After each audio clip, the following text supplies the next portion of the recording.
ನನ್ನ ಯೂಟ್ಯೂಬ್ ಚಾನೆಲ್ನಿಂದ ಎಲ್ಲರಿಗೂ ಬರುವ ನಾಗರ ಪಂಚಮಿಯ ಶುಭಾಶಯಗಳು. ನಾಗರ ಪಂಚಮಿ ಹಬ್ಬಕ್ಕೆ ಎಂದು ಹಿಂದಿನ ಸಂಚಿಕೆಯಲ್ಲಿ ಹಿಟ್ಟಿನ ಉಂಡೆ ನೋಡಿದ್ದೀರಿ. ಈಗ ಮತ್ತೊಮ್ಮೆ ನಮ್ಮ ಅಡುಗೆ ಮನೆಗೆ ಹೋಗೋಣ. ಇವತ್ತು ಪಾಕವನ್ನೇ ತೆಗೆಯದೆ ಶೇಂಗಾ ಉಂಡೆ ಮತ್ತು ಪುಟಾಣಿ ಉಂಡೆ ಹೇಗೆ ಮಾಡುವುದು ಅಂತ ನೋಡೋಣ ಬನ್ನಿ. ಮೊದಲು ಶೇಂಗಾ ಉಂಡೆ ಮಾಡುವುದನ್ನು ನೋಡೋಣ. ಇದಕ್ಕೆ ಬೇಕಾಗುವ ಸಾಮಗ್ರಿಗಳು: ಶೇಂಗಾ, ಬೆಲ್ಲ, ಅಂಗಡಿಯಲ್ಲಿ ಸಿಗುವ ಉಂಡೆ ಬೆಲ್ಲವನ್ನು ಕುಟ್ಟಿ ಪುಡಿ ಮಾಡಿ ಇಟ್ಟುಕೊಳ್ಳಿ. ಹುರಿದ ಬಿಳಿ ಎಳ್ಳು, ಇದು ಅಂಗಡಿಯಲ್ಲಿ ಸಿಗುತ್ತದೆ. ಹಾಗೆಯೇ ಏಲಕ್ಕಿ, ತುಪ್ಪ, ಕೊಬ್ಬರಿ. ಈ ಕೊಬ್ಬರಿಯನ್ನು ತುರಿಮಣೆಯಿಂದಲೂ ತುರಿದುಕೊಳ್ಳಬಹುದು. ಆದರೆ ಕೊಬ್ಬರಿಯನ್ನು ಸಣ್ಣ ಸಣ್ಣ ತುಂಡುಗಳನ್ನಾಗಿ ಮಾಡಿ ಮಿಕ್ಸರ್ ಜಾರ್ನಲ್ಲಿ ಪುಡಿ ಮಾಡಿಕೊಂಡರೆ ಬಹಳ ಒಳ್ಳೆಯದು. ಈಗ ಸ್ಟವ್ ಹಚ್ಚಿ ಹುರಿಯುವ ಬಾಣಲೆ ಇಟ್ಟುಕೊಳ್ಳಿ. ಬಾಣಲೆಗೆ 2 ಕಪ್ ಶೇಂಗಾ ಬೀಜ ಹಾಕಿ ಮೀಡಿಯಂ ಬೆಂಕಿಯಲ್ಲಿ ಹುರಿಯುತ್ತಾ ಹೋಗಿ. ಹಸಿ ಶೇಂಗಾ ಬೀಜದ ಸಿಪ್ಪೆ ತೆಗೆಯುವ ಸಲುವಾಗಿ ಇದನ್ನು ಹದವಾಗಿ ಹುರಿಯುತ್ತಾ ಹೋಗಿ. ಸಿಪ್ಪೆ ಸೀದು ಹೋಗದ ಹಾಗೆ ನೋಡಿಕೊಳ್ಳಿ. ಹುರಿಯುತ್ತಾ ಹೋದಂತೆ ಶೇಂಗಾ ಬೀಜದ ಬಣ್ಣ ಸ್ವಲ್ಪ ಬದಲಾಗುತ್ತದೆ ಮತ್ತು ಹಸಿ ಶೇಂಗಾ ಬೀಜ ಒಡೆದುಕೊಳ್ಳುತ್ತದೆ. ಹೀಗೆ ಆಗುತ್ತಿದ್ದ ಹಾಗೆ ಸ್ಟವ್ ಆಫ್ ಮಾಡಿ ಬಿಸಿ ಆರಲು ಬಿಡಿ. ಒಂದು ದೊಡ್ಡ ಪ್ಲೇಟ್ ಮೇಲೆ ಶುಭ್ರ ಬಟ್ಟೆ ಹಾಕಿ ಅದರ ಮೇಲೆ ಹುರಿದುಕೊಂಡ ಶೇಂಗಾ ಬೀಜ ಸುರಿಕೊಳ್ಳಿ. ಎಲ್ಲಾ ಶೇಂಗಾ ಬೀಜಗಳನ್ನು ಬಟ್ಟೆಯೊಳಗೆ ಹಾಕಿಕೊಂಡು ಎಲ್ಲ ಕಡೆಯಿಂದ ಒತ್ತುತ್ತಾ ಹೋಗಿ. ಹೀಗೆ ಒತ್ತಿದಾಗ ಶೇಂಗಾ ಬೀಜ ಮತ್ತು ಅದರ ಸಿಪ್ಪೆ ಬಿಟ್ಟುಕೊಳ್ಳುತ್ತಾ ಬರುತ್ತದೆ. ಶೇಂಗಾ ಬೀಜದ ಸಿಪ್ಪೆಯೆಲ್ಲ ಕಳಚಿಕೊಂಡ ಹಾಗೆ ಪ್ಲೇಟ್ನಲ್ಲಿರುವ ಶೇಂಗಾ ಮತ್ತು ಸಿಪ್ಪೆಯನ್ನು ಬೇರ್ಪಡಿಸಲು ಜಾಲರಿ ಹುಟ್ಟು ಬಳಸಿ. ಈಗ ಬಿಳಿ ಬಣ್ಣದ ಬೀಜಗಳು ರೆಡಿ.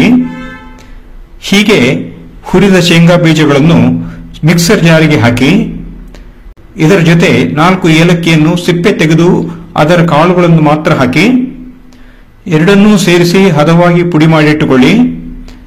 ಹಿಟ್ಟಿನ ಹಾಗೆ ಮಾಡಿಕೊಳ್ಳಬೇಡಿ, ರವೆಯ ಹದ ಇದ್ದರೆ ಸಾಕು. ಈಗ ಪುನಃ ಸ್ಟವ್ ಮೇಲೆ ಬಾಣಲೆ ಇಟ್ಟು 2 ಚಮಚ ಶುದ್ಧ ತುಪ್ಪ ಹಾಕಿ. ನಾವು ನಂದಿನಿ ತುಪ್ಪ ಬಳಸಿದ್ದೇವೆ.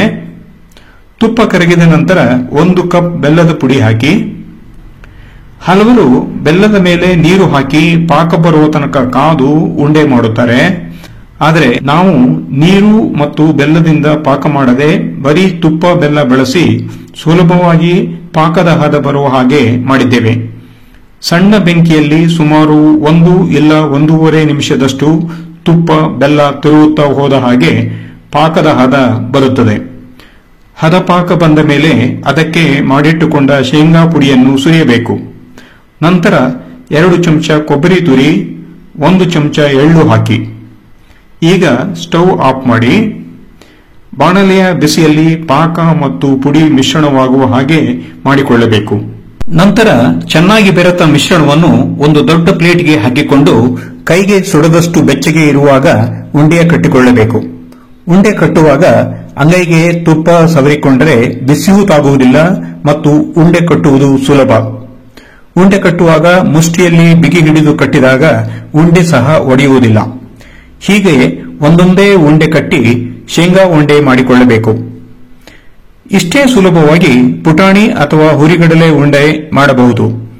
ಬೇಕಾಗುವ ಸಾಮಗ್ರಿಗಳು: ಪುಟಾಣಿ, ಸಕ್ಕರೆ, ಗಸಗಸೆ, ಒಣಕೊಬ್ಬರಿ ತುರಿ, ಗೋಡಂಬಿ, ಏಲಕ್ಕಿ ಮತ್ತು ತುಪ್ಪ. ಮೊದಲಿಗೆ 3/4 ಕಪ್ ಸಕ್ಕರೆಯನ್ನು ಮಿಕ್ಸರ್ ಜಾರಿಗೆ ಹಾಕಿ. ಇದರ ಜೊತೆಗೆ 4 ಇಡೀ ಏಲಕ್ಕಿ ಹಾಕಿ ಇವೆರಡನ್ನೂ ನುಣ್ಣಗೆ ಪುಡಿ ಮಾಡಿಕೊಳ್ಳಬೇಕು. ನುಣ್ಣಗಾದ ಸಕ್ಕರೆ, ಏಲಕ್ಕಿ ಪುಡಿಯನ್ನು ಒಂದು ದೊಡ್ಡ ಬೌಲ್ಗೆ ಹಾಕಿ. ಖಾಲಿ ಮಾಡಿದ ಮಿಕ್ಸರ್ ಜಾರ್ಗೆ 1 ಕಪ್ ಪುಟಾಣಿ ಹಾಕಿ ಇದನ್ನು ಚೆನ್ನಾಗಿ ಪುಡಿ ಮಾಡಿಕೊಳ್ಳಿ. ನಂತರ ಬೌಲ್ನಲ್ಲಿ ಈಗಾಗಲೇ ಹಾಕಿಕೊಂಡಿರುವ ಸಕ್ಕರೆ ಪುಡಿಯ ಮೇಲೆ ಹಾಕಿ. ಈಗ ಸ್ಟವ್ ಹಚ್ಚಿ ಬಾಣಲೆ ಇಟ್ಟು 1 ಚಮಚ ಗಸಗಸೆ ಹಾಕಿ ಸಣ್ಣ ಬೆಂಕಿಯಲ್ಲಿ ಹುರಿಯುತ್ತಾ ಹೋಗಿ. ಹುರಿದು ಘಮಘಮ ಬರುತ್ತಾ ಬಣ್ಣ ಬದಲಾದಂತೆ ಹುರಿದ ಗಸಗಸೆಯನ್ನು ಸಕ್ಕರೆ ಪುಟಾಣಿ ಪುಡಿಯ ಜೊತೆ ಸೇರಿಸಿ. ಈಗ ಬಾಣಲೆಗೆ 4 ಚಮಚ ಒಣ ಕೊಬ್ಬರಿ ತುರಿಯನ್ನು ಹಾಕಿ ಇದನ್ನು ಸ್ವಲ್ಪ ಗರಿಗರಿಯಾಗುವಂತೆ ಹುರಿದುಕೊಳ್ಳಿ. ಇದನ್ನು ಸಕ್ಕರೆ, ಪುಟಾಣಿ, ಗಸಗಸೆಯ ಮಿಶ್ರಣದ ಮೇಲೆ ಹಾಕಿ. ಈಗ ಪುನಃ ಸ್ಟವ್ ಮೇಲೆ ಬಾಣಲೆ ಇಟ್ಟು 4 ಚಮಚ ತುಪ್ಪ ಹಾಕಿ ಸಣ್ಣ ಉರಿಯಲ್ಲಿ ತುಪ್ಪ ಕರಗುತ್ತಿದ್ದ ಹಾಗೆ ಒಂದಿಷ್ಟು ಗೋಡಂಬಿ ತುಂಡುಗಳನ್ನು ಹಾಕಿ. ಗೋಡಂಬಿ ತುಂಡು ಚಿಕ್ಕದು ಇದ್ದಷ್ಟು ಉಂಡೆ ಕಟ್ಟಲು ಸುಲಭ. ಇದನ್ನು ಹದವಾಗಿ ಹುರಿಯಿರಿ.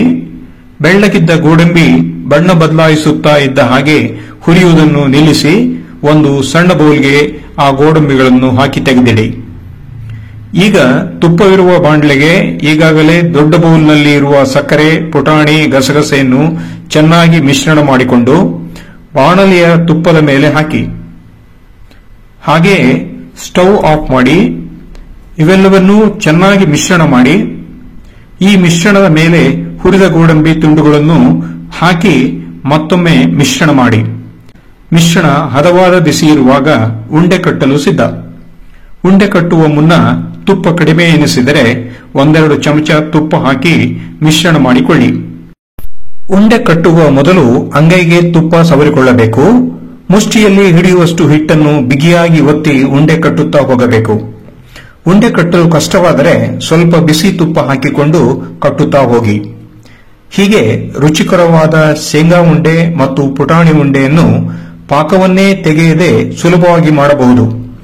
ಎಲ್ಲ ಉಂಡೆ ಮಾಡಿ ಆದ ಮೇಲೆ ಒಂದು ಶೇಂಗಾ ಉಂಡೆ ಒಡೆದು ನೋಡಿದರೆ ಮೃದು ಇರುವುದು ಗೊತ್ತಾಗುತ್ತದೆ. ಹಾಗೆಯೇ ಪುಟಾಣಿ ಉಂಡೆಯನ್ನು ಸಹ ಒಡೆದು ನೋಡಿದರೂ ಅದೂ ಮೃದು ಇರುತ್ತದೆ. ಸುಲಭವಾಗಿ ಮಾಡಬಹುದಾದ ಈ 2 ಉಂಡೆಗಳನ್ನು ನೀವು ಮಾಡಿ ನೋಡಿ. ಶೇಂಗಾ ಉಂಡೆ, ಪುಟಾಣಿ ಉಂಡೆ ಇಷ್ಟವಾಯ್ತಲ್ಲ? ಒಂದು ಲೈಕ್ ಕೊಡಿ. ಹಾಗೆ ರುಚಿಕರವಾದ ಮೃದುವಾದ ಉಂಡೆ ಮಾಡುವ ವಿಧಾನವನ್ನು ಇತರರಿಗೂ ಶೇರ್ ಮಾಡಿ. ಜೊತೆಗೆ ನಿಮ್ಮ ಅನಿಸಿಕೆಯನ್ನು ಕಮೆಂಟ್ನಲ್ಲಿ ಹಂಚಿಕೊಳ್ಳಿ. ಇದರ ಜೊತೆಯಲ್ಲಿ ಇನ್ನೂ ಸಬ್ಸ್ಕ್ರೈಬ್ ಆಗಿರದಿದ್ದರೆ ದಯವಿಟ್ಟು ಸಬ್ಸ್ಕ್ರೈಬ್ ಆಗಿ ಮುಂದಿನ ಸಂಚಿಕೆಗಾಗಿ ಕಾಯಿರಿ. ವಿಡಿಯೋ ನೋಡಿದ್ದಕ್ಕೆ ಧನ್ಯವಾದಗಳು.